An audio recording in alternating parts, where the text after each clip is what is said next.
നമസ്കാരം. വണ്ടി അപ്രതീക്ഷിതമായി വഴിയിലാകുന്നത് വല്ലാത്ത സീനാണ്. സാധാരണഗതിയിൽ കുഴപ്പമൊന്നുമില്ലാത്ത വാഹനം ഇന്ധനം തീർന്നോ ബാറ്ററി ഡൗൺ ആയോ വഴിയിൽ നിന്ന് പോകാം. ഇന്ധനം തീരാറായി എന്നറിയിക്കാൻ ഇപ്പോഴത്തെ വാഹനങ്ങൾ പലവിധ ഇൻഡിക്കേറ്ററുകൾ പ്രവർത്തിപ്പിക്കുന്നു. എന്നാൽ ബാറ്ററിയുടെ കാര്യം അതല്ല. ശ്രദ്ധിക്കപ്പെടുന്ന സൂചനയൊന്നും കിട്ടണമെന്നില്ല. ഇടയ്ക്കിടെ വെള്ളം ഒഴിക്കേണ്ടുന്ന ബാറ്ററി അല്ല ഇപ്പോൾ കൂടുതൽ പ്രചാരത്തിൽ.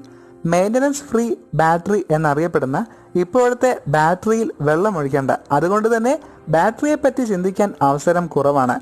വണ്ടി സ്റ്റാർട്ടാകാതെ വരുമ്പോഴാണ് ബാറ്ററി പണിമുടക്കിയെന്ന് തിരിച്ചറിയുന്നത്. ബാറ്ററിയുടെ ആരോഗ്യം നിലനിർത്താൻ നമ്മൾ ചില കാര്യങ്ങൾ ശ്രദ്ധിക്കണം. ഏറ്റവും പ്രധാനം വണ്ടി ഓടിക്കണം എന്നതാണ്. വെറുതെ ഇട്ടിരിക്കുമ്പോൾ ബാറ്ററി ഡിസ്ചാർജ് ആയിക്കൊണ്ടിരിക്കും, തിരികെ ചാർജ് ആകുകയുമില്ല. ആഴ്ചയിൽ ഒരിക്കലെങ്കിലും വണ്ടി സ്റ്റാർട്ട് ചെയ്ത് അല്പം ഉരുട്ടുകയെങ്കിലും ചെയ്തില്ലെങ്കിൽ പിന്നെ ചെല്ലുമ്പോൾ വണ്ടി സ്റ്റാർട്ടാകാൻ മടിക്കും. വളരെ ചെറിയ ദൂരം മാത്രം വണ്ടി ഓടിക്കുന്നത് ഗുണത്തേക്കാൾ ദോഷകരമാണ്. കാരണം സ്റ്റാർട്ടാക്കാൻ എടുത്ത ചാർജിന്റെ അത്രയും തിരികെ റീചാർജ് ആകാൻ സമയം ലഭിക്കുന്നില്ല. കൂടുതൽ ദൂരം ഓടുമ്പോൾ ബാറ്ററി കൂടുതൽ ചാർജ് ആകും.